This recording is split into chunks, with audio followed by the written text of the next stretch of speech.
하늘 뿐인 거죠? 바람일 수도 있고요. 사실은 어려서부터 준비하면 충분히 가능한 일이기도 하고. 그래서 이따 말씀을 드리겠습니다만 얼마나 이제 오늘 시청자분들께서 본인 생각뿐만 아니라 자제분이나 손주님 때를 생각하면서 이 방송을 들으셔야 그리고 꼼꼼히 적어가면서 나는 못했지만 우리 아이들한테 하면 꼭 시켜야 되겠다 이런 생각을 하시면서 들으면 아주 좋은 그런 공부가 되리라 생각이 됩니다.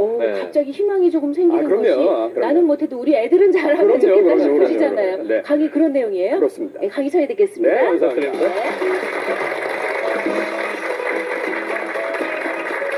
네, 여러분들 오랜만에 뵙겠습니다. 제가 이제 아침마당에 6번째인가 출연을 하는데 늘 여러분들 만나뵈면 늘 반갑습니다. 왜냐하면 제 얘기가 많은 분들한테 전파가 돼서 지금도 저희 홈페이지에 계속 질문하시는 분들이 많습니다. 오늘도 방송 듣고 궁금하신 거 있으면 저희 세계화전략연구소 이렇게 치시면은 다 들어오실 수 있으니까 질문하시면 제가 다 답변 드릴 테니까 편안하게 보시기 바랍니다. 자, 우선 오늘 평생 돈 걱정 없이 사는 법. 사실 굉장히 어렵지요. 그러나 준비를 하면 주어진 조건 안에서 최선을 다해서 최적의 것을 찾을 수 있는 방법은 분명히 있다. 이런 것이기 때문에 오늘 강의가 되는 겁니다. 자, 우선 두 가지 사자성어를 갖고 출발하겠습니다. 첫 번째 제가 제일 좋아하는 사자성어 중에 하나가 초윤장산이란 말입니다. 이거 한 2500년 전부터 중국에서 시작된 말인데 초윤장산, 추추돌 초자에 물기가 흐른다는 윤자, 그 다음에 장자, 우산 산자입니다. 쉽게 말씀드리면 외국 예전에 이제 선인들이 외출을 할 때 또 이게 대청마루에 서가지고 대들보 봅니다. 대들보가 축축해. 그럼 무슨 뜻이에요? 비가 올 가능성이 높겠구나. 그러면 우산을 준비한다. 우리의 미래가 어떻게 되느냐에 따라서 여러분들도 지금부터 거기에 맞게 준비를 해야 된다. 이런 얘기 아니겠습니까? 굉장히 저희 가슴에 와닿는 사자성어죠. 두 번째 사자성어는 대관소찰입니다. 이게 큰 숲을 보고 나무를 보고 가지를 봐라. 이파리를 보고. 여러분들 가정경제는 이파리에 해당됩니다. 거기에 줄거리를 쫙 쫓아서 올라가면 나무가 있고 숲이 있습니다. 나 혼자 잘해서 되는 게 아니라 우리 나라가 잘 돼야 되고 세계 경제가 잘 돼야 되기 때문에 그래서 대관소찰하는 자세를 늘 가지셔야 여러분이 우린 여기까지 왔구나. 앞으로 이렇게 되는 거로구나. 다른 나라에 비해서 우리나라는 이렇게 가고 있구나 하는 걸 먼저 인식을 하셔야 가정경제에서도 솔루션이 나온다 하는 말씀을 제가 먼저 드리면서 오늘 강의 시작하겠습니다. 우선 대관소찰에 그래서 세계 경제 흐름을 잠깐 말씀을 드려야 됩니다. 지금까지 세계 경제가 아주 주춤주춤거렸죠. 굉장히 주춤주춤거렸습니다. 그런데 작년부터 이제 세계 경제가 3.1% 성장해서 금년에 3.3% 정도 성장을 할 것 같으니까 세계 전체는 경제 성장률이 올라간다. 이건 한국에 유리한 거예요? 불리한 거예요? 유리한 거죠. 그 다음에 각 나라로 보면 이 미국이 전 세계 큰 엔진이거든요. 약 27%의 경제력을 갖고 세계를 돌립니다. 1945년도 2차 세계대전 이후에는 미국이 전 세계 경제의 약 50%까지 차지했었어요. 많이 준 거지. 그래도 한국에 끼치는 영향이 큽니까? 작습니까? 큽니다. 그럼 여러분 자동차 타고 나갈 때 엔진 보셔야 됩니까? 안 보셔야 됩니까? 보셔야 됩니다. 근데 많은 분들이 나하고 미국하고 무슨 상관이 있어? 이렇게 생각하시는 건 근본적으로 잘못된 거다 이 말이야. 그 엔진이 작년부터 이제 슬슬 예열을 시작하더니 경제 성장률이 아주 좋아지기 시작해서 2.2%에서 금년에 3.0%로 쫙 올라갈 기세를 보이고 있다. 한국에게 유리한 거예요? 불리한 거예요? 유리하다 이런 얘기입니다. 그리고 여러분들이 잘 아시는 중국 같은 나라가 약 7.2% 경제 성장률을 그래도 유지하고 있는데 이건 과거에 두 자릿수를 하다가 지금 떨어지긴 했어도 워낙 덩치가 큰 녀석이 7.2% 성장을 하니까 이거 만만치 않게 한국에는 도움이 된다 이렇게 보시면 됩니다. 그리고 마지막 하나 유심히 보셔야 될 나라가 인도입니다. 공식 인구가 벌써 11억 지나가죠. 대단한 나라들이야. 중국은 13억, 두 나라 합치면 24억, 전 세계 인구가 70억. 그럼 도대체 얼마야? 그러니까 이 두 나라가 얼만큼 움직이느냐에 따라서 세계의 판도가 앞으로 다 바뀐다 하는 거를 늘 염두에 두셔야 됩니다. 이 인도가 5.4%의 경제 성장률을 작년에 보였었는데 올해 6.3% 정도 보일 것 같으니까 전 세계에다가 불을 좀 많이 지필 가능성이 높다. 이렇게 보시면 여러분이 되시는 겁니다. 결론적으로 말씀드리면 세계 경제는 작년 재작년보다는 이제 좋은 방향으로 이렇게 올라가고 있는 중이다. 대관됐죠? 소찰하겠습니다. 이게 한국 경제입니다. 한국은 2013년인가 재작년이죠. 경제 성장률이 3.0%였습니다. 그런데 2014년도 작년에는 3.3%였는데 금년에는 한국은행 자료에 따르면 3.4%고요. 일반 여러 무슨 연구소에서 발표되는 거 보면 3.7%, 3.8%까지 긍정적으로 나오는 데도 꽤 있습니다. 근데 이건 보수적으로 잡아서 3.4%니까 작년보다는 좀 좋아질 것이다. 이렇게 보시면 됩니다. 이제 소찰했습니다. 그래서 따라서 한국 경제 전망은 세계 경제와 함께 큰 무리 없이 일단은 바닥에서부터 올라갈 가능성이 높아지고 있다. 이렇게 여러분들은 마음속에다 두시고 그러면서 제 강의를 들어두시는 게 좋습니다. 우리나라가 재작년 2013년 말에 1인당 국민소득이 26,000달러 정도 됐었는데 2014년도에 1인당 국민소득이 28,000달러입니다. 많이 올랐죠? 근데 2015년 말이 되면 현재 공식적으로 IMF가 됐든 외국이 됐든 모든 기관이 발표하는 거 보면 한국은 3만 달러에 진입을 할 것이다. 이렇게 되어 있습니다. 이 3만 달러가 굉장히 중요한 겁니다, 여러분. 3만 달러가 되면 세계에서 보면 선진국에 들어가는 것이다. 이렇게 보거든요. 전 세계는 3만 달러 이상 되는 나라가 약 20개 정도 되는데 우리가 거기다 발을 턱 집어넣기 시작한다. 근데 중요한 거는 이 3만 달러에 들어가도 같은 3만 달러가 아니에요.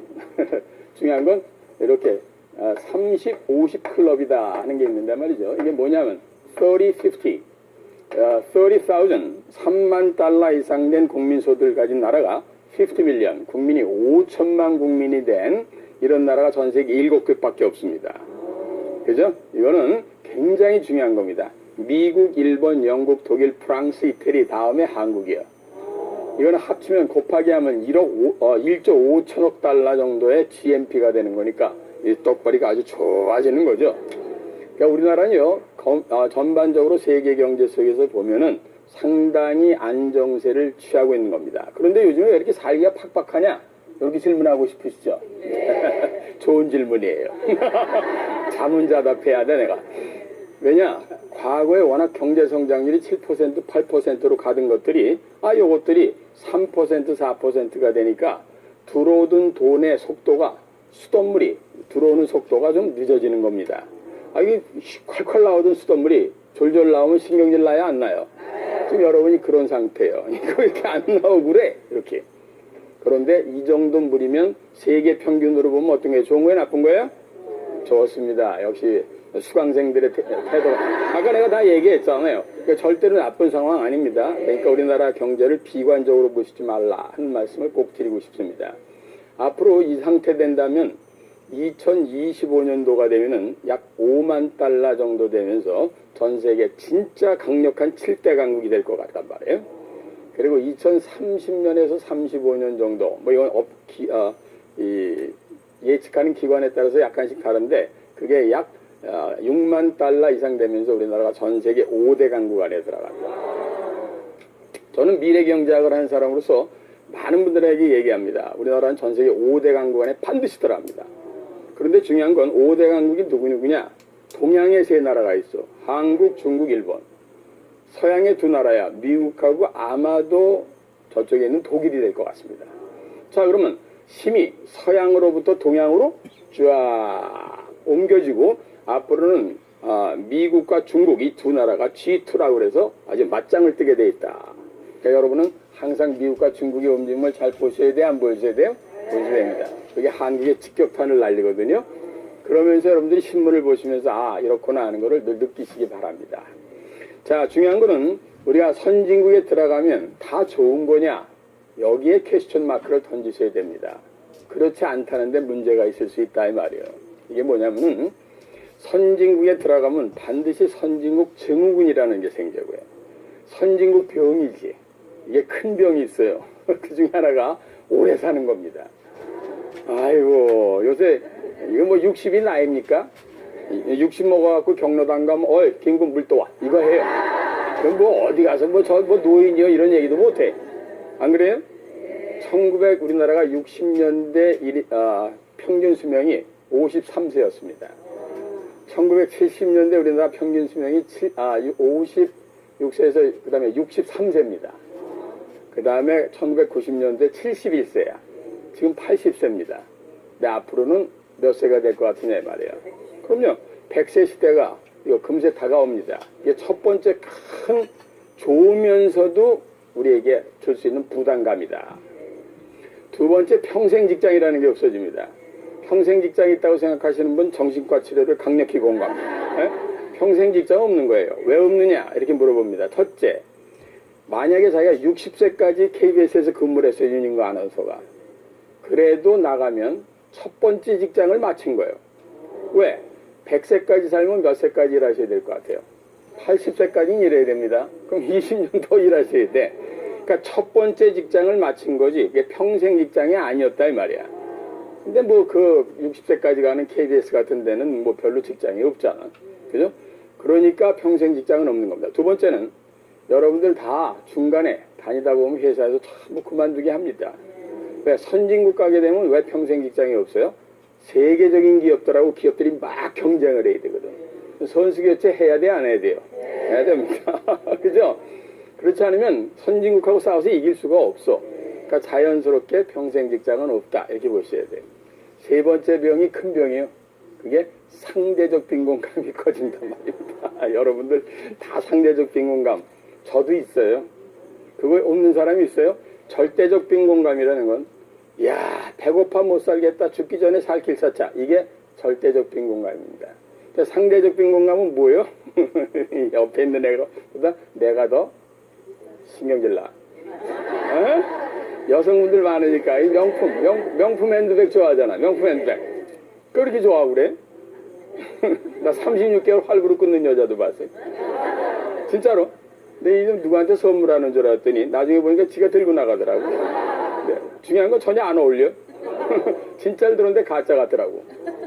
그거 왜 이렇게 갖고 싶어 할까요? 명자도 가졌으니까. 여러분이 만약에 지리산에 혼자 살아. 그죠? 명품백, 루이비통 메고, 진달래꽃 하고, 도라지 캐러 가. 그건 미친 사람이야. 그죠? 그런 데 가면 절대로 그거 필요 없습니다. 근데 여기서는 볼 때마다 그거 보여. 이 상대적 빈곤감이라는 게 너무 힘든 거야. 그래서 선진국 가게 되면은 오래 살아야 되는데 평생 직장은 없어지고 상대적 빈곤감이 커진다. 정리되셨어요? 그래서 평생 돈 없이 살려면은 미리미리 준비를 하지 않으면 안 된다 이 말이야. 갈수록 부익부 빈익비는 커져요. 커집니다. 그래서 여러분들께서는 오늘 제 방송을 들으시면서 자기의 본 현실을 한탄하실 게 아니라 여기서부터 무엇을 할 것인가를 잘 여러분들이 가족끼리 머리를 맞대고 생각을 하시는 좋은 계기가 됐으면 좋겠고요. 가급적 방송을 오늘 본방을 못 봤다면 부근하고 그리고 자제분하고 다시 보기 되잖아. 돈도 안 받아요. 그러니까 다시 보기를 다시 보시면서 가족들이 반드시 방송을 다시 한번 보시기 바랍니다. 왜냐? 가족이 합심을 하지 않으면 안 되는 시대가 다가오고 있기 때문입니다. 자, 우리가요 평생 돈 걱정 없이 사는 법 첫 번째 가장 중요한 게 여러분 스스로가 라이프 플랜을 미리 세워라. 그러니까 평생의 계획을 지금부터라도 세우고 아이들은 사회 나갈 때부터 세우기 시작해라 이런 뜻입니다. 근데 그런 게 있어요 없어요? 없어요. 그냥 하루 살기 바쁘다고 돌아다닙니다. 열심히 해. 그런데 제대로 잘 열심히 안 한다 이 말이에요. 누가 열심히 곡괭이질 하는 거야 하루 종일. 근데 어떤 놈이 포크레인을 타고 왔어. 되는 거야 안 되는 거야? 안 되죠. 우리가 그럴지도 모른다 이 말이니까 오늘 강의에서 야 나는 삽질하고 있는 사람인가 포크레인을 타고 오는 사람인가 포크레인을 타려면 어떻게 타야 되는가 이거를 오늘 여러분이 가져가시는 게 중요하다 하는 말씀을 드리고 싶습니다. 자, 라이프 플랜을 미리 세웁니다. 우선 어릴 때부터 경제교육을 시키는 게 대단히 중요합니다. 미국 같은 데는 8세부터 경제교육이 이미 학교에 학과목에 들어가 있어. 근데 우리나라는 돈 얘기하면 우선 꿀밤 맞습니다. 애가 무슨 어려서부터 돈을 따지고 잇, 잇. 저도 그렇게 자랐어요. 성공 잇, 잇. 그런데 앞으로는 경제전쟁 시대고 완전히 돈이라는 건 평생을 쫓아다니면서 자기를 괴롭히는 양날의 칼과 같다. 잘 쓰면 너무 좋은 건데 또 잘못 쓰면 큰일 납니다. 따라서 여러분들께서는 어릴 때부터 아이들에게 경제교육을 시킬 수 있는 방법을 찾으셔야 됩니다. 자, 그래서 우리들이 어린이 경제신문 같은 것도 요즘에 있고 어린이들 상대하는 캠프들도 많습니다. 어머님들이 그런 거 찾아보시고 손주님들이나 또 자제분들 보내실 수 있는 사람이 있으면 보내는 게 좋다. 두 번째는 밥상머리 대화를 좀 많이 하실 필요가 있어요. 여러분들 잘 아시는 빌 게이츠 아시죠? 네, 빌 게이츠는 자기 자서전이나 여러 강의 때 얘기합니다. 자기가 이렇게 큰 사람이 되고 경제적으로 부유하게 된 것은 아버님 덕분이다. 아버님이 유명한 로펌, 한국으로 치면 변호사 회사의 사장이었는데 반드시 밥상에서 대화를 많이 나눠주면서 자 아들아 오늘 세계 경제는 어떤 것 같으냐, 미국은 어떤 것 같으지, 중국은 어떤 것 같아 하고 대화를 계속 나눠주셨다 이 말이야. 어렸을 때부터. 그리고 도서관을 자주 가서 찾아보고 책을 가까이 했다. 그래서 오늘날 마이크로소프트의 빌 게이츠 같은 사람이 나올 수 있었다, 그런 얘기입니다. 사실 여러분들 말이죠, 밥상머리 대화에 주로 뭐 합니까? 그죠? 그런 거 안 해. 왜? 엄마들 아빠들이 그렇게 훈련을 받아오지 않았기 때문입니다. 그래서 저는 오늘 강력히 이 방송을 통해서 여러분들께 부탁드립니다. 지금부터라도 부모님들이 변해야 아이들의 미래가 변한다. 반드시 기회 되시는 대로 밥상머리 대화를 하시고, 부모님들은 특히 매스컴을 보실 때도 드라마도 좋지만 중요한 그 경제 방송이라든가 이런 것들 경제신문도 좀 보시면서 자기가 찾아보고 아이들하고 대화를 나누는 그런 분위기에 가정을 만드는 것이 가장 중요합니다. 유태인의 예를 한번 들어볼까요? 전 세계 인구가 70억입니다. 그 중에 0.2%가 유태인인데 1,500만 명이에요. 굉장히 작죠? 전 세계 재산의 30%가 유태인 거야. 아시겠어요? 어마어마합니다. 제가 미국에 있을 때 미스터 멀린이라고 좀 돌아가셨는지 모르겠는데 제가 너무나 저하고 거래도 많이 하고 저를 많이 도와주신 분인데 지독합니다, 유태인들. 근데 계산이 분명해. 너무너무 정확해. 그 사람들은요, 어려서부터 돈에 관한 철칙이 있어요. 뭐냐, 13살이 되면 성인식을 하거든요. 그때 주변 사람들이 그 친구를 축하하면서 미국 중산층 기준으로 약 5만 달러 정도를 마서 아이한테 줍니다. 그럼 5천만 원 정도 된다고 쳐요. 어린아이한테 이게 너한테 주는 처음이자 마지막 돈이다. 이게 중요한 거예요. 나중에 또 줄게 이게 아니고. 그러면 이 아이는 대학 들어갈 때까지는 그 돈을 부모님과 함께 굴리는 거를 계속해서 상의해서 가. 그리고 대학이 들어가면 본격적으로 자신이 그것을 굴리도록 애를 써.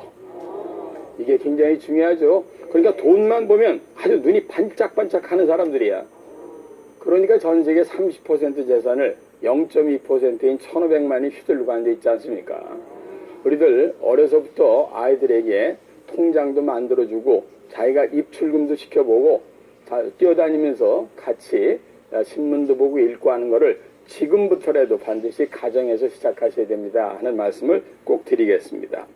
한국 주부들의 경제 지식이 미얀마 수준보다 못하다, 이런 경제 기사가 있어서 난 당연하다 생각했어요. 왠지 아세요? 미얀마는 과거에 영국에 오랫동안 지배를 당했었거든. 영국 사람들은 어려서부터 경제교육을 시키는데 거기 가서도 영국 시스템을 가르쳤기 때문에 미얀마 사람들은 그렇게 할 수 있었단 말이에요. 아시겠죠? 우리나라 주부님들의 경제 지식 수준 굉장히 낮습니다. 여기서 제가 질문 드리면 답할 사람 거의 없는 질문을 팍팍 내던질 수 있거든요. 그죠?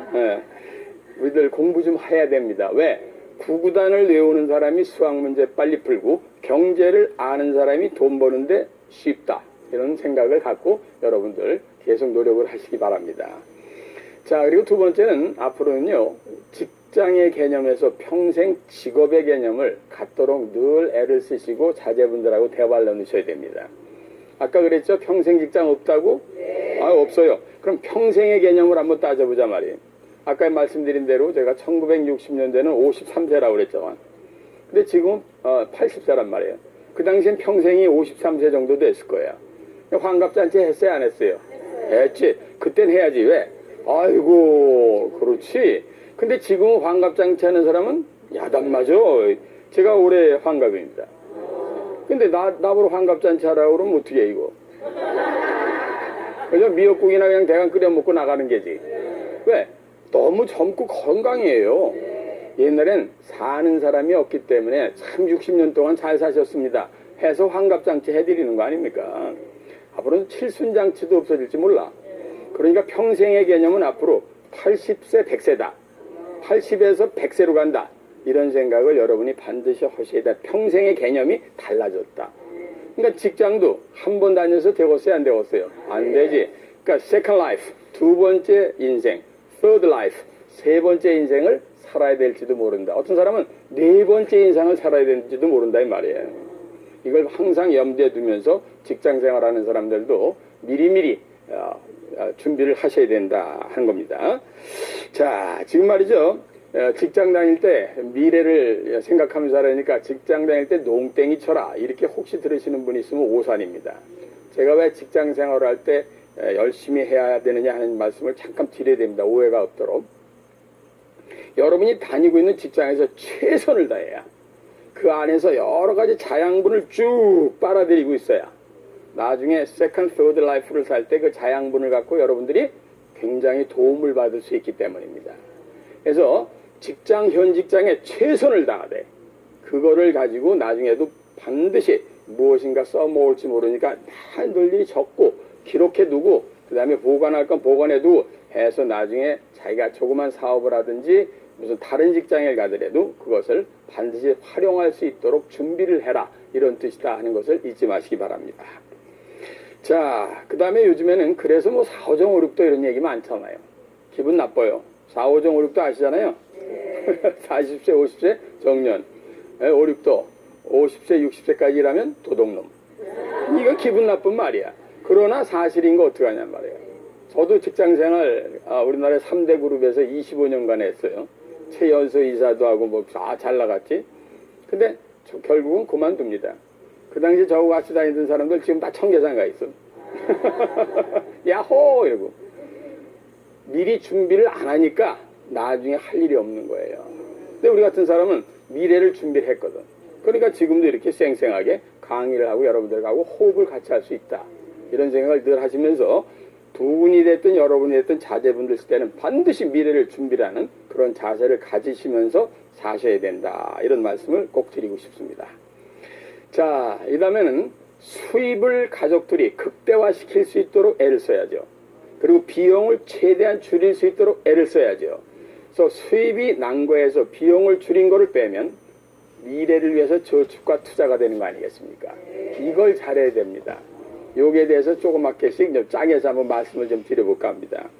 우선요, 가족이 모이십시오. 어려운 집일수록 가족이 머리를 맞대야 됩니다. 요즘에 아버님들이죠, 다 자기가 짊어지고 하려고 그래. 그러지 마세요. 그냥 자기가 어렵다 그러면 부인이 됐든 아이들을 다 마놓고 지금 우리네 상황이 이렇다. 자, 우리 서로 뭘 좀 도와줄 수 있겠냐 하고 가족이 머리를 맞대야 됩니다. 이거 굉장히 중요하거든요. 그래서 부모는요, 제2의 인생, 제3의 인생을 무엇인가 하셔야 돼. 퇴직하셨어. 지금 말이죠. 할 일이 없다고요? 죄송하지만 할 일 많습니다. 본인이 눈높이가 높아서 안 가는 거야. 외국에 좋은 애들, 한국에 좋은 애들 가끔 나오죠? 교장 선생님 출신이 그 학교에 뭘로 가서? 수의로 가서 일하시는 분도 보잖아. 미국에 굉장히 큰 기업의 CEO 했던 분이 그 회사 수의로 가서 하는 거야. 그건 즐기면서 하는 거야. 왜? 돈도 벌고 너무 많은 몸에 에너지가 남아있단 말이에요. 그걸 그냥 삭히지 못하면 사람이 빨리 늙습니다. 아시겠죠? 나이 드실수록 일이 있으셔야 돼요. 여러분들 참 복 받으신 분들. 이게 돈 받으면서 공부하잖아요, 이 양반들. 아이고, 너무 좋아. 그래서, 그래서 이런데 막 쫓아다니셔야 된단 말이야. 아르바이트 자리 얼마든지 있어요. 난 요즘에도 가끔 지하철이나 또 우리 사무실에 오시는 분들이 있어요. 한 65세, 70세 되신 분들이 킥 서비스. 가져오신단 말이에요. 지하철 타고. 아유, 깍듯이 맞이하죠. 애쓰십니다. 그분의 과거가 뭔지 모르니까 그 양반이 나보다 나았던 분인지 아무도 몰라. 그러나 우리는 그걸 무시해서는 안 돼. 아직도 우리가 후징북성 그런 인식이 있기 때문에 에이 저거 하는 사람 이런단 말입니다. 왕년을 따지지 마라 이 말이야. 왕년은 지나간 거야. 앞으로 살 인생이 중요하다. 이런 것들에 대해서 가족끼리 서로 힘을 합쳐서 여러분들도 부군들한테도 힘을 주셔야 됩니다. 아시겠죠? 자제분들 20세 되면 그냥 독립시켜야 돼. 경제적으로 사실은. 근데 우리나라에는 아직 못하죠. 요거 장가들 때까지 내가 책임져 줄게. 저도 그렇습니다만 사실은 미국 같은 데 보면 딱 20살 대학 가죠? 그러면 딱 독립. 그래서 자기가 기숙사를 들어가든지 나가가지고 아르바이트를 하든지 무슨 짓을 해서라도 돈을 벌고 공부를 해서 장학금을 받든지 해서 공부를 하기 시작하는 아이들이 거의 7, 80%입니다. 근데 우리나라는 7, 80%가 아니라 거의 90%가 부모가 소 하나 팔지 뭐 이러고 나간다. 이게 우골탑 아니야 상하탑이고. 앞으로 여러분들 자제분들한테 좀 냉철해지실 면이 있다. 자제분들 나중에 반드시 기회 되는 대로 시간 나는 대로 아르바이트 시키세요. 시켜서 돈의 중요성도 알고 그 다음에 그걸 모으는 재미도 갖게 하고 경제의식도 갖게 하고 하는 것이 대단히 중요하니까 그걸 반드시 실행하시기 바랍니다. 따라서 부모님들은 제2의 인생, 제3의 인생을 그냥 사는 걸 즐기셔야 돼. 내가 왕년에 뭐 이거 누가 먹여줍니까? 그죠? 일 안 하시고 퇴직하시고 일 안 하시는 분 보세요. 금세 늙어. 그죠? 근데 우리 같은 사람은 일하고 그러니까 어때요? 뭐 그래. 아이고 또 이런 걸 들어야 기분이 좋으니. 자, 농담이고요. 어쨌든 간에 일을 한다는 건 즐거운 일입니다. 자기가 먹고 살만한 게 있는 사람도 나가서 일하는 게 좋지요. 맨날 골프 쳐나 그래? 매일 골프 쳐? 산에 매일 다니나? 그거는 사실은 큰 낭비입니다. 여러분들 일하시면서 자제분들한테 그것도 보여주셔야 되고 자제분들은 반드시 무엇인가 잡을 찾도록 애를 써주시기 바랍니다. 그 다음에 필요하다면 이제 그러니까 외벌이에서 맞벌이가 되는 거야. 제가 35년 전에 미국에 갔을 때 말이에요. 가서 한 5, 6년 동안 있으면서 공부다 그럴 때 말이죠. 미국을 보면 10명 중에 9명이 맞벌이야. 근데 저는 지금까지 외벌이야. 아주 불쌍한 외벌이. 근데 저희 세대가 외벌이의 끝입니다. 틀림없이 끝이야. 아시겠어요? 앞으로는 상대적 빈곤감이 커지기 때문에 남자 혼자 벌어서 웬만한 남자 만나지 않고서는 혼자 벌어서는 안 돼. 그러니까 외국 사람들은 돈도 필요하지만 자기의 하고 싶은 욕망 이런 걸 채우기 위해서 반드시 일을 하러 나가는 경우가 많아져서 그렇게 많은 사람이 맞벌이 시대로 간다. 여러분들 그런 거를 대비하시고 자제분들을 끌어주셔야 됩니다. 자, 그 다음에 아까도 말씀드렸지만 부모가 자식을 끝까지 책임져야 된다. 이런 사고 우리 없앱시다. 아시겠죠? 그냥 딱 끊는 거야. 근데 사실 쉽지는 않아요. 그 다음에 여러분들은 장기 보험이나 연금 같은 거를 여러분 능력 한에서 자꾸만 들어두시는 게 좋습니다. 자, 보실래요? 우리나라 국민연금 많은 사람들이 이거 믿지 않았었어요, 처음에. 저거 오래 못 가. 그래가지고 제가 국민연금 1세대거든요. 우리 선배님들 같이 있던 분들 중에 한번 정산을 해줬을 때가 있었다. 근데 전부 목돈 가지고 가져가셨어. 지금 아주 땅을 치고 후회해. 저는 내년부터 받거든요. 뭐 140만 원인가 준대. 네. 근데 그 다음부터 죽을 때까지 준대. 네. 그 나중에 집사람 준대. 70%인가 뭐 이렇게 주잖아요. 그런 거 없습니다. 근데 많은 사람이 한국을 못 믿는 거야. 여러분 한국 믿으세요. 저는 긍정론자도 아니고 부정론자도 아니고 중립입니다. 한국 잘 될 나라입니다. 그걸 내가 오늘 설명 못 드려서 안타까운데 시간이 없어서 한국 틀림없이 잘 돼. 5대 강국까지 가. 걱정하지 마세요. 예. 그러니까 한국에서 국민연금이 없어진다. 그런 생각 자꾸 괴담에 속지 마십시오. 일단 국민연금 자금 거래도 하실 수 있는 한 하셔야 돼. 나중에 여러분 힘없을 때 몇십만 원 나오는 게 얼마나 큰 돈인지 아세요? 그럼요. 두 번째 장기 보험 같은 데서 연금하잖아요.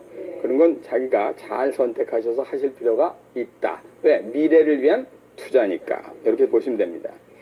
그리고 집에서 사이드 잡, 더블 잡 같은 거를 하실 수 있으면 꼭 하도록 해라. 이게 뭐냐면 한 가지 일만 하는 건 후진국형이에요. 선진국에 가면요 재밌어.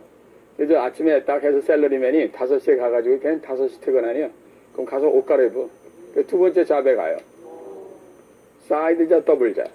그 다음에 무슨 뭐 예를 들어서 무슨 뭐 네트워크 마케팅이 됐든 무슨 뭐가 됐든 가서 쫙 사이드 잡을 합니다. 그건 거기서 상용화돼 있어. 왜냐면 자기 혼자 버는 것만 갖고는 미래가 책임져져 안 져져? 안 져지니까 그걸 미리 깨달은 거야. 그 사람들은 그걸 깨달은 지 100년이 넘었단 말이에요. 근데 우린 지금 그 쓰나미가 밀려오고 있단 말이에요. 그 쓰나미가 밀려오는데 이영건 박사가 쓰나미가 옵니다. 그럼 준비하셔야 될 거 아니에요. 그러니까 반드시 할 수 있을 때, 젊었을 때 일을 할 수 있을 때 최선을 다해서 하시는 게 좋습니다 하는 말씀을 드리겠습니다. 그리고 수입을 극대화시킨 거를 가지고 일단 저축을 많이 할 수 있도록 애를 써라. 근데 이 저축도 습관화가 돼야 되잖아요.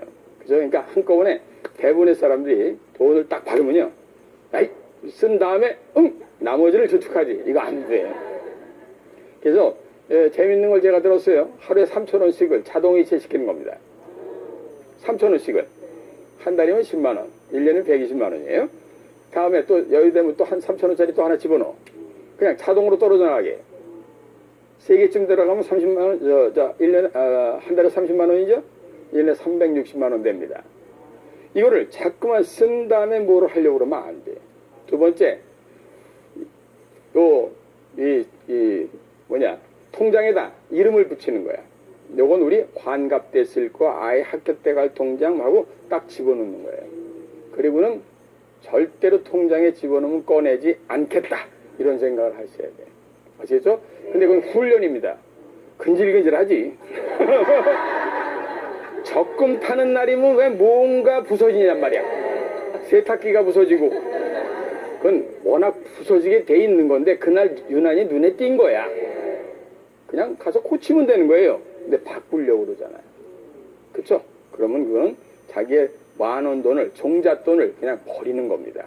여러분 제발 들어온 돈은 꽉 움켜쥐는 그런 습관을 어렸을 때부터 갖게끔 훈련을 시켜주는 건 대단히 중요합니다. 아시겠죠? 네, 저축은 습관이다. 자, 지금까지는 일단 수입을 어떻게 늘리느냐 하는 얘기를 했어요. 그죠? 네, 수입을 늘리는 방법은 아까 말씀드린 대로 그냥 열심히 자기의 일을 하면서도 사이드 잡, 더블 잡이 됐든 또는 가족이 아르바이트를 하든 그 다음에 아빠 엄마도 세컨드, 서드 라이프를 준비해서 무엇인가 과거를 잃어버리고 하든 이런 노력을 계속 해야 된다 하는 얘기를 한 겁니다. 여러분들께서 우선 수입을 늘리는 부분에 내가 무엇을 못하고 있느냐 하는 거를 자가 체크할 수 있겠죠? 그래, 난 이걸 할 수 있는데 못했구나. 이걸 좀 잘 해봐야 되겠다 하는 게 있다면은 오늘 가서 같이 자제분들하고 머리를 맞대고 한번 해보시기 바랍니다. 특히 자제분들 대학 보내놓고 지금 허리 부러집니다.